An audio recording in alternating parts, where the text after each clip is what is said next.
federal prosecutors just walked into court with an unreleased Lil Durk music video. A video that allegedly shows a character who looks like Quando Rondo being chased and shot, while references to King Von play in the background. And they are using it to prove Durk ordered a $1 million cash hit on a rival, his own creative work, made on his own time, never released to the public, now sitting in a federal evidence file 2 months before trial. And his lawyers just called the whole thing lipstick on a pig. So here is what this community needs to decide. Does a man make a music video like that unless he already knows exactly what he ordered?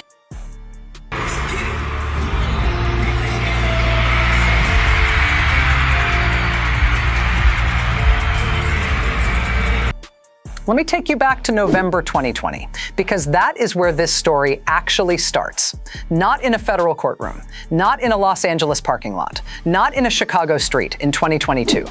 It starts outside an Atlanta hookah lounge on a November night when Davon Bennett, known to the world as King Von, was shot and killed. And if you know anything about Lil Durk, you know that King Von was not just a collaborator. He was not just a signee on the OTF roster.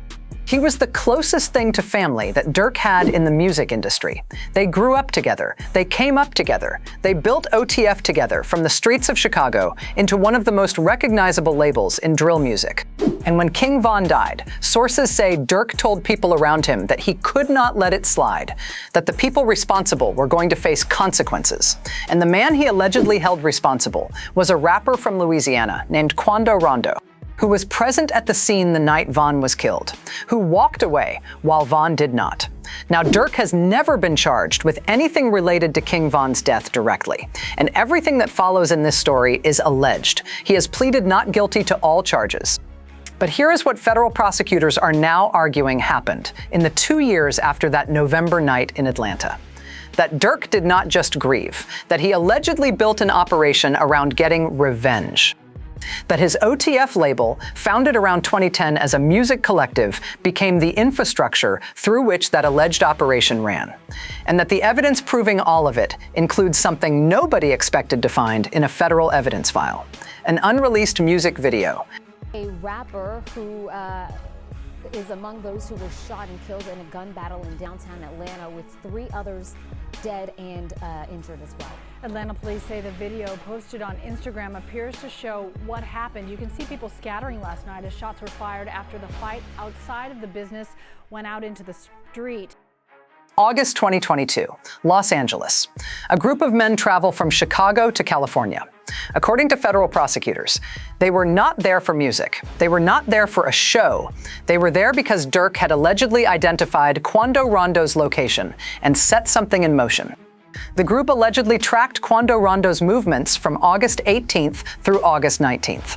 2 vehicles, multiple men, coordinating across state lines. And when they finally got close enough, they opened fire with multiple weapons, including a machine gun, and they missed. Quando Rondo survived, but his cousin Savia Robinson, known as Lil Pab, did not. A 22-year-old man who was simply in the wrong place on the wrong day with the wrong person, killed in broad daylight near the Beverly Center in Los Angeles. And here is the detail from that day that the prosecution has been sitting on since the beginning. Surveillance footage from less than 45 minutes after Lil Pab's body was still being removed from a vehicle allegedly shows one of the co-defendants ordering food and with the people around him. 45 minutes after a killing, ordering food, and that footage is going into the courtroom on August 20th. And prosecutors say it demonstrates exactly the kind of mindset they are alleging ran through this entire operation from top to bottom. But here is what made the original case complicated before the 3rd indictment landed. Because Durk's legal team had identified a problem inside the prosecution's own filings. A problem significant enough that they called the whole case weak before a single new charge was added. And then the government came back with a 3rd indictment, and everything changed. New details tonight in a deadly shooting near the Beverly Center. We've learned the victim is a friend of rapper Quando Rondo. The Atlanta-based performer shared this picture on Instagram today. According to the LAPD, the victim was ambushed by 3 men while getting gas on Friday. Because here is what Durk's legal team thought they had going into this trial. The prosecution had filed 2 previous indictments, and inside those filings, Durk's attorneys identified something significant: contradictions. Specific inconsistencies in how the government described co-defendant DeAndre Wilson's role in the alleged operation.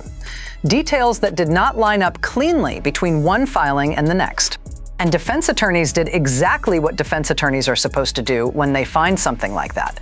They pointed at it, called the case weak, argued that a prosecution that cannot keep its own story straight across 2 indictments has a fundamental credibility problem that a jury is going to notice. And for a moment, that argument had real traction, because internal contradictions in government filings are not a small thing. They are the kind of detail that defense teams build entire trial strategies around, the kind of detail that plants reasonable doubt before the first witness takes the stand. And Durk's team was ready to use it.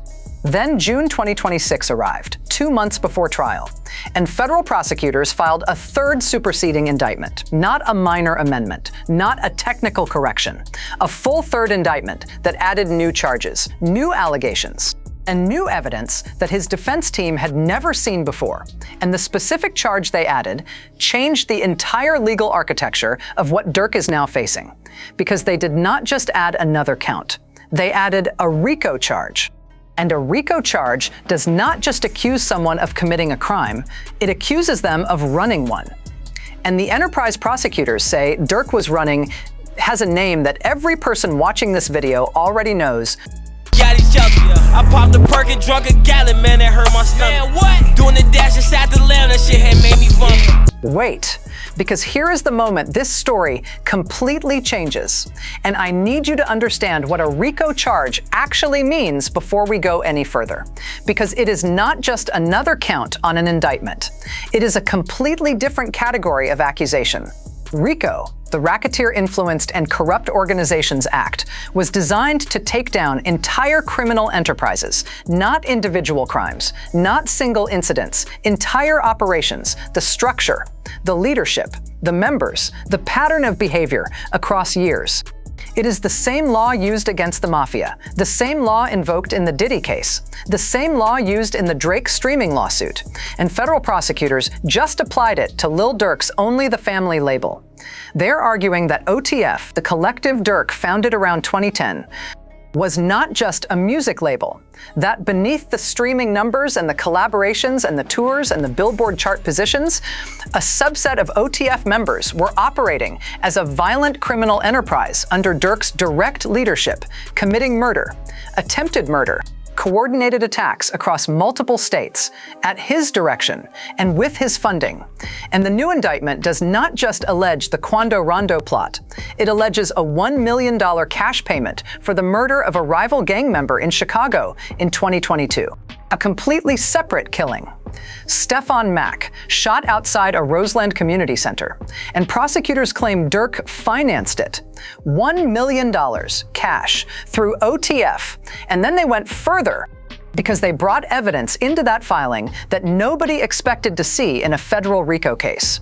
An unreleased music video for a Durk song called Red Man that prosecutors allege shows a character who looks like Quando Rondo being chased across a screen and shot, while references to King Von play in the background. His own creative work, made on his own time, stored privately, never released to the public, now sitting in a federal evidence file, being presented to a judge as proof of intent, of state of mind, of exactly what Durk allegedly wanted to happen to Quando Rondo, and why. And here's what makes that so devastating as a piece of evidence. You cannot cross-examine a music video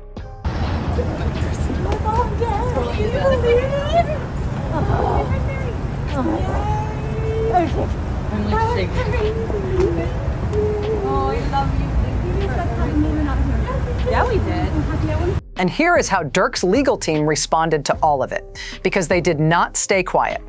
They did not file a careful, measured statement about looking forward to presenting their client's defense at trial. They came out swinging. His attorneys called the 3rd indictment lipstick on a pig. 4 words that tell you exactly how they are framing this publicly. Their argument is straightforward, that prosecutors identified weaknesses in their existing case. that those contradictions the defense had already spotted were real problems that the government could not fix. And so instead of going to trial with the case they had, they repackaged it, added a RICO charge to make the whole thing look bigger and more organized than it actually is. Threw in an unrelated Chicago killing to make Durk look more dangerous than the original charges suggest, and brought an unreleased music video into evidence because they do not have enough hard proof of what they are actually claiming happened. That is the defense position. And it is not an unreasonable one on its face. Third superseding indictments filed 2 months before trial are not common. They are a specific move, and prosecutors do not make that move because things are going smoothly. They make it because something in the case needed to be strengthened before 12 jurors hear it. But here is what the prosecution is walking into that courtroom with on August 20th that makes the lipstick on a pig argument significantly harder to sell. They have the surveillance footage of a co-defendant laughing and ordering food 45 minutes after the killing. They have phone calls, text messages, social media posts. They have an alleged pattern of violence spanning from Chicago to Los Angeles across multiple years. They have an unreleased music video that Durk made privately that they believe speaks directly to his state of mind around the Quando Rondo plot. And they have a RICO framework that lets them present all of it as connected, as one story, as one enterprise, operating under one man's direction. And Durk has been sitting in a federal jail cell since 2024, waiting for this moment, while the case against him has grown from 1 indictment to 2 to 3. And August 20th is now weeks away.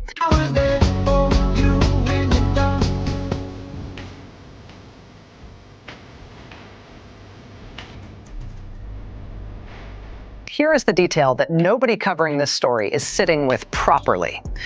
Because while Lil Durk has been in a federal jail cell since 2024, Quando Rondo walked out of federal prison.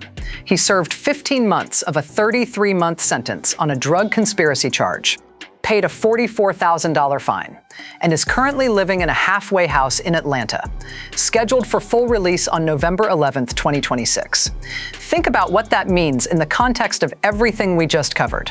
The man who Durk allegedly paid $1 million to have killed, who allegedly had a hit squad travel from Chicago to Los Angeles to find him, who survived that August 2022 shooting near the Beverly Center, while his cousin did not.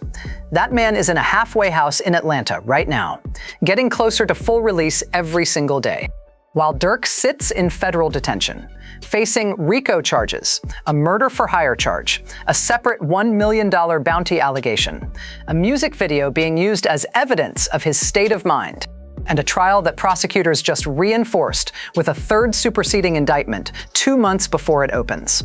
And King Von, the man whose death allegedly started all of this, is still gone, November 2020, outside an Atlanta hookah lounge.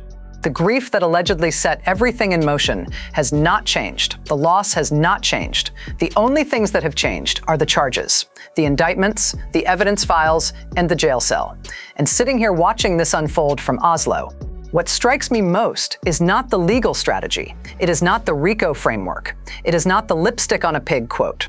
It is the fact that a music video Durk made privately, something created in a studio, something that was never supposed to be a confession or a piece of evidence or a window into anyone's intentions, is now sitting in a federal evidence file, being shown to a judge, 2 months before a trial that carries a potential life sentence. Now I want to hear from this community, because this one genuinely divides people in a way that does not have a clean answer. Do you think the government's decision to add a third indictment 2 months before trial is a sign of strength, or a sign that the original case was weaker than they wanted it to be? Drop your answer in the comments right now. And if you want to understand how federal RICO charges have been reshaping hip-hop accountability cases across multiple courtrooms simultaneously right now, we have broken all of it down right here on Fame Insight. Durk, Diddy, Drake, the same legal framework, different courtrooms, different defendants, and the same question at the center of all of it. What did you build, and who did you build it with? I will see you there. You are responsible for operating the movement of gates throughout the facility. When a code blue or a medical emergency is called within the facility, it's extremely important to get to the gate right away, open the gate, and let all responding individuals into the unit.